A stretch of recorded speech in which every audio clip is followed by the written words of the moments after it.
देखो आज की इस वीडियो में हम देखेंगे एक्सरसाइज 3.3 क्लास 10th एनसीईआरटी से लिया गया question number 2x plus 3y बराबर 11 है और 2x माइनस 4y बराबर माइनस 24 है और इसमें m का एक ऐसा मान निकाल देना है कि यहाँ जैसे ही पुट करे कि वो y के बराबर हो जाए।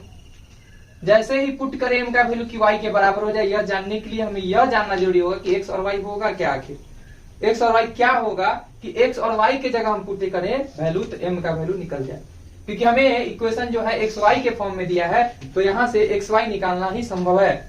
फर्स्ट ऑफ ऑल ये काम करेंगे, एक्स और वाई का वैल्यू फाइंड आउट करेंगे, उस वैल्यू को जिसे यहाँ पुट करेंगे एक्स की जगह एक्स और वाई की जगह वाई, तो यहाँ से एम निकल के आ जाएगा।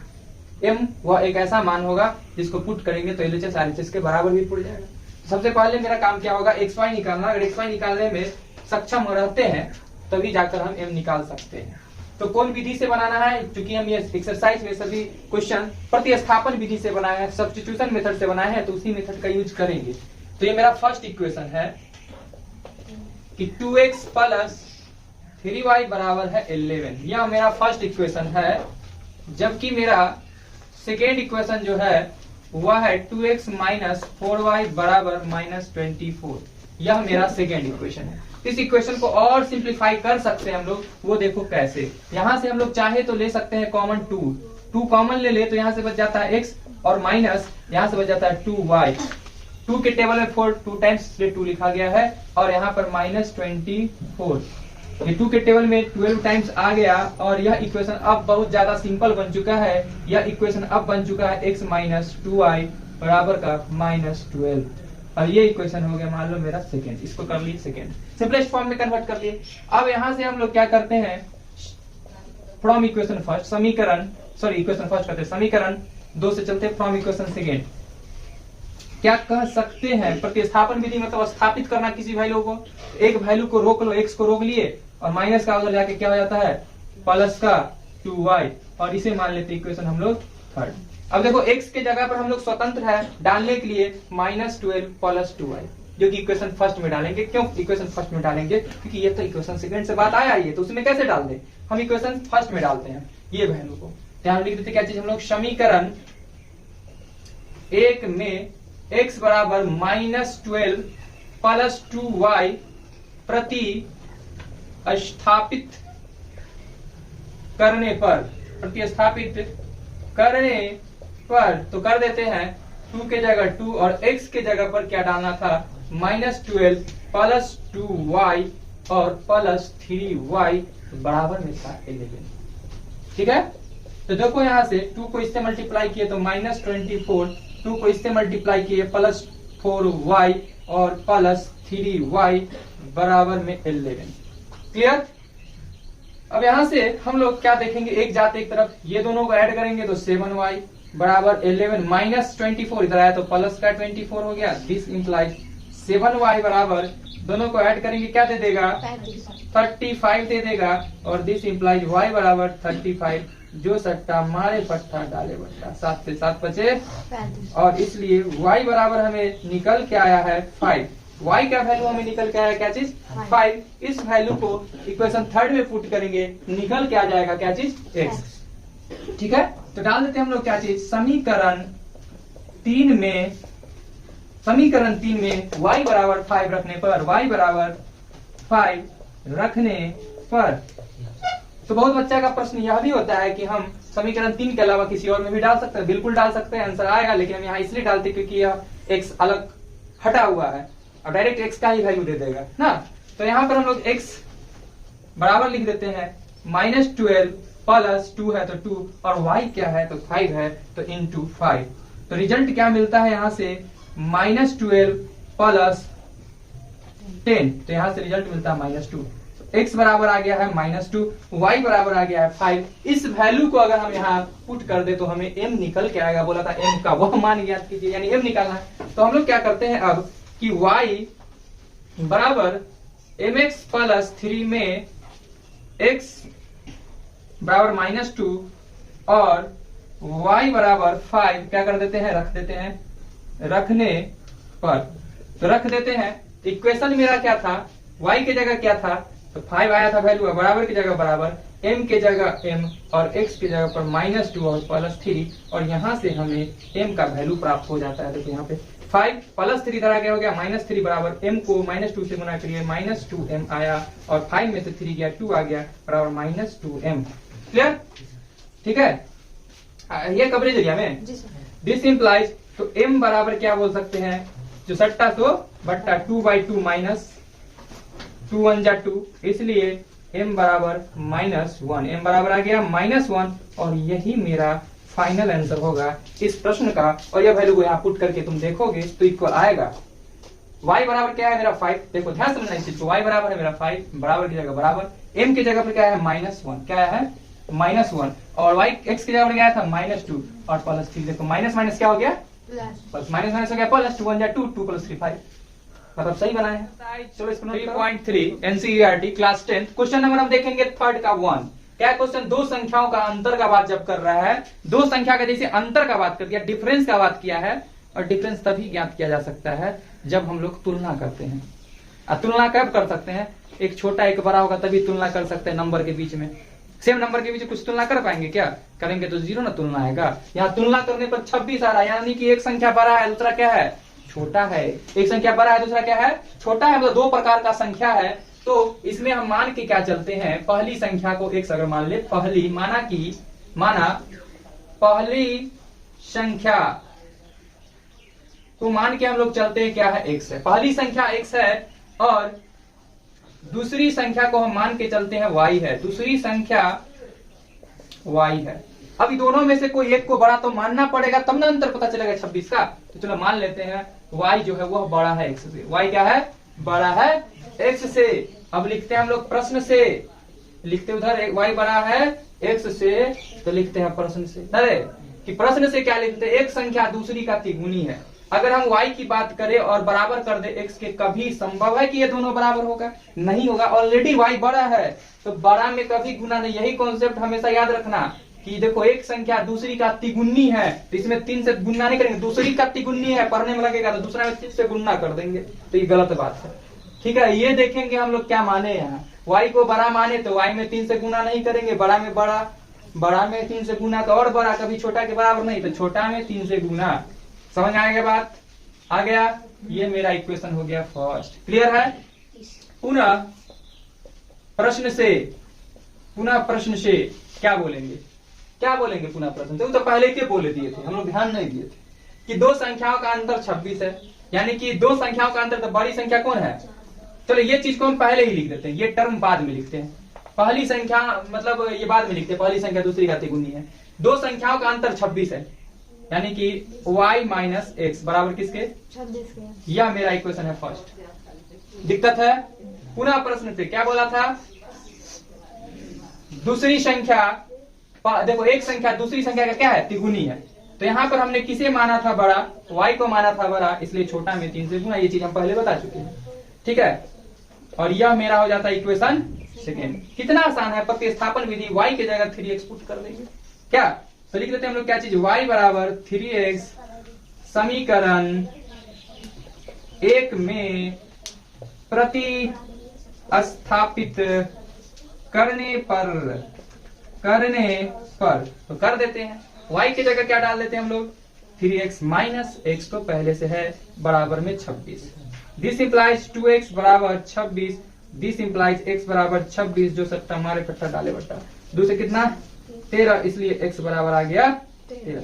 इस वैल्यू को जाकर पुट कर देते हैं इक्वेशन सेकेंड में, लिख देते हैं क्या चीज, समीकरण सेकेंड में x बराबर 13 रखने पर या प्रतिस्थापित करने पर लिखना है जो लिखना है, तो क्या आ जाता है y बराबर 3 गुने x, 3 मल्टीप्लाई x के पर 13, 13 तिया 39। देखो दिख रहा है ना, पहले नंबर का दूसरा नंबर तिगुना निकल के आ गया ना संख्या, तो लिख सकते हैं हम लोग क्या चीज, अतः संख्या, अतः कौन संख्या, अतः पहली संख्या, अतः पहली संख्या बराबर क्या माने थे x, और x बराबर क्या आया था 13, और दूसरी संख्या बराबर क्या था y, y बराबर क्या आया था 39, और यही फाइनल आंसर। क्वेश्चन नंबर 3 का सेकंड क्या है क्वेश्चन, दो संपूरक कोण में बड़ा कोण, छोटा कोण से 18 डिग्री अधिक है। समपूरक कोण एक होता है पूरक कोण। जब दो कोण का योग जोड़ के पुर जाए 90 तो कहलाता पूरक, और जब दो कोण का योग जोड़ के पुर जाए 180 तो कहलाता है संपूरक। और ये संपूरक की बात कर रहे हैं यहाँ पे, तो संपूरक कोण का बात कर रहे हैं, मतलब दो कोण का योग क्या होना चाहिए, 180 डिग्री होना चाहिए। तो दो कोण है, तो यहाँ पर हम लोग मान के चलते हैं, माना कि समपूरक कोण में से एक कोण जो है छोटा और बड़ा का बात कर रहा है, तो मान के चलते माना कि छोटा कोण को हम मान के चलते हैं x, क्या मान लेते हैं x, और बड़ा कोण जो है वह मान लेते हैं y। किसी का मर्जी अगर लैंग्वेज ऐसे लिखने का, दो संपूरक कोण में से छोटा कोण बराबर x, बड़ा कोण बराबर y, ऐसे भी लिख सकते हैं। तो बड़ा y है यानी कि y ग्रेटर है x से, बड़ा कोण माने हैं। अब आगे देखो ध्यान से कि दो संपूरक कोण में बड़ा कोण छोटे से 18 डिग्री अधिक है। क्या है प्रश्न से, यहाँ भी वही बुद्धि लगाएंगे कि देखो बड़ा कोण y है जबकि छोटा कोण x है, कभी आपस में बराबर तो हो नहीं सकता, तो छोटा में हम जोड़ेंगे 18। समझ में आ रहा बात, छोटा में हम जोड़ेंगे 18 डिग्री, तब बात बनेगा। तो अब देखो ये क्या बनेगा, y माइनस एक्स बराबर 18 बनेगा, लेकिन हम ऐसा कुछ करेंगे नहीं। क्यों नहीं करेंगे, क्योंकि प्रतिस्थापन विधि से स्थापित कर देंगे y बराबर x प्लस 18, ठीक है ना डिग्री। इक्वेशन मेरा क्या है फर्स्ट।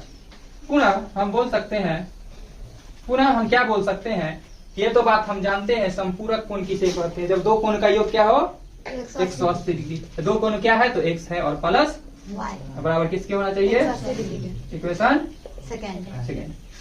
तो समीकरण 2 में y बराबर x प्लस 18 डिग्री रखने पर बोलो या प्रतिस्थापित करने पर बोलो, y की जगह क्या डाल देंगे, x की जगह तो x, प्लस की जगह प्लस, y की जगह क्या डालने के लिए हम लोग है स्वतंत्र, बराबर किसके 180 डिग्री। तो क्या हो गया 2x बराबर 180 डिग्री प्लस इधर गया तो minus 18 degree. This implies 2x बराबर माइनस क्या हो जाएगा 162 डिग्री ना। दिस इंप्लाइज x बराबर 162 डिग्री बाई 2, इसलिए x बराबर कितना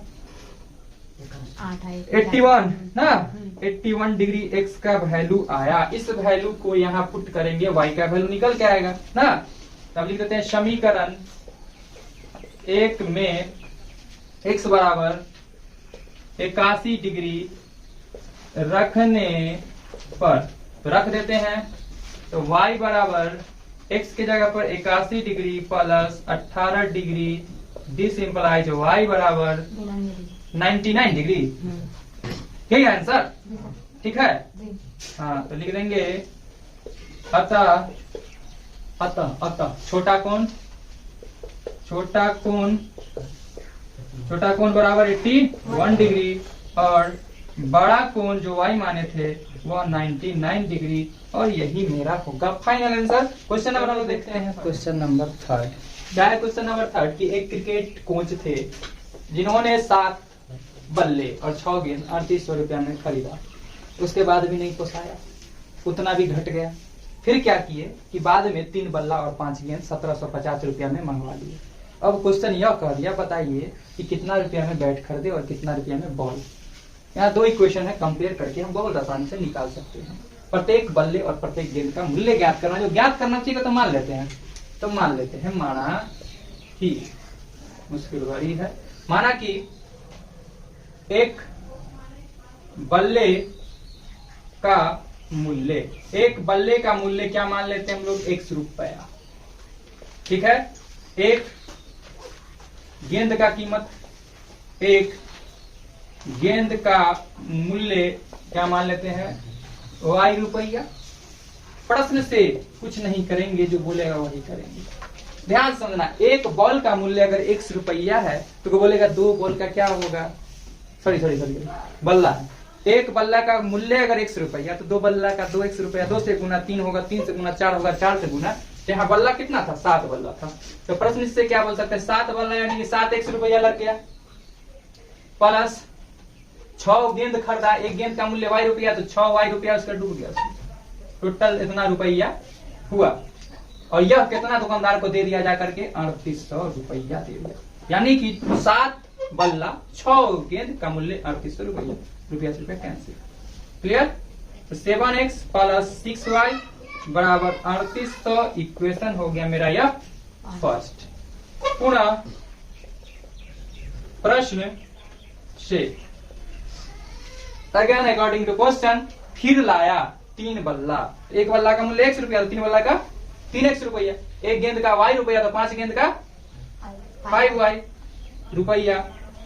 और जोड़ क्यों दिए? कुल दुकानदार को देना पड़ा 1750, यानी कि बॉल का कीमत और बल्ला का कीमत मिला कितना देना पड़ गया उसको? 1750 रुपया। रुपया कैंसिल, क्या आ जाता है यहाँ से? 3x प्लस 5y बराबर 1750। क्योंकि बनाना इसे क्या चीज से है? प्रतिस्थापन विधि से। तो एक समीकरण को लमार दो, तो समीकरण 2 से ही हम चलते हैं।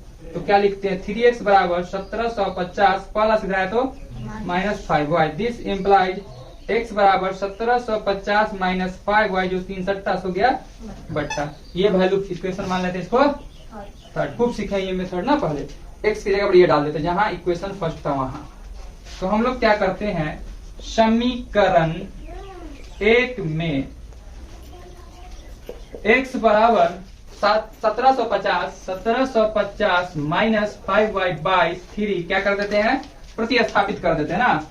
प्रतिस्थापित करने पर क्या पाते हैं हम लोग? करने पर देखो इक्वेशन फर्स्ट मेरा क्या है? 7x। क्या है? 7 इंटू x की जगह पर क्या चीज? 750 minus 5y by 3 plus 6y बराबर 3800 बराबर 3800। दिक्कत? अब गुना करो दोनों को, तो क्या आता है? 12 15 0 और माइनस 35y बट्टा में 3 प्लस 6y बराबर 3800। अब यहाँ से हम लोग क्या करते हैं? एलसीएम लेंगे तो क्या देगा? 3। तो ये तो एज इट इज रह जाएगा ना, इसमें तो कोई चेंज नहीं होगा। इसके नीचे कुछ नहीं, मतलब एक के टेबल में 3 कितना टाइम्स? 3 टाइम, और 3 को 6 से मल्टीप्लाई करेंगे प्लस 18y ना बराबर 3800। क्लियर है? चलो ठीक है, क्लियर है। तो यहाँ से ये जाएगा तो क्या बचेगा? 8 7 15 माइनस 17y। दिक्कत? प्लस 12 150 बराबर 3800 बट्टा 100 माइनस 17y प्लस 12150 बराबर 3 से गुणा करेंगे 0 0 8 24 के 4 3 3 9 9 9 2 11 भाग जाना। ठीक है, ये आ गया। दिस इम्प्लाइज माइनस 17y बराबर 11400 प्लस इधर गया तो माइनस 12150 माइनस हो जाएगा माइनस 17y बराबर क्या हो जाएगा? तो घटा दो, क्या हो जाएगा? 0 में से 0 गया तो 0, 5 में से 0 गया तो 5, 11 में से 4 गया तो 7 4 11 ना 7, यही ना माइनस में पक्का। तो यहाँ पे कुछ मामला अगर ये 850 आ जाता तो मजा आ जाता, इसे कैंसिल हो जाता और y बराबर आता 850 बट्टा में 17 17 25 85 आएगा 0 50 आ जाता। तो जरूर कहीं पे मिस्टेक है, और हम एक बार चेक करते हैं। गुना 7 को 0, 7 25 35 के 5 हाथ बरा 3, 7 7 49 और 3 52 का 2, यानी कि 12250 होता है। और 12250 होता तो कुछ ऐसा ही होता, कुछ ऐसा ही होता। कैसा होता? तो ऐसा होता। समझ आ गया? तो y का वैल्यू निकल के आ गया। इस वैल्यू को हम लोग इक्वेशन नंबर 3 में पुट करेंगे तो हमें क्या निकल के आ जाएगा? x का वैल्यू। तो यहाँ से चलो करते हैं, क्या करते हैं? y बराबर 50 समीकरण 3 में रखने पर, तो रख देते हैं 3 में, तो क्या आ जाता है? x बराबर 750 माइनस 5 गुने 50 बट्टा में 3 कवरेज एरिया में है। तो यहाँ पर से आ जाता है 1750 माइनस 250 बट्टा में 3। तो 1750 में से 250 चला जाएगा, कितना बचेगा? 1500 बट्टा में 3 के पारा में 3 पचे 15 3 पचे 15 और 2 0, यानी x का वैल्यू क्या निकल के आ गया? एक्स का वैल्यू 500, यानी बल्ला का कीमत, बॉल का कीमत 50। तो अतः करके लिख देंगे, सब है कवरेज में। अतः एक बल्ले का मूल्य, एक बल्ले का मूल्य बराबर 500 रुपया और एक गेंद का मूल्य 50 रुपया, और यही मेरा होगा फाइनल आंसर। तो चलो इसे कर लो।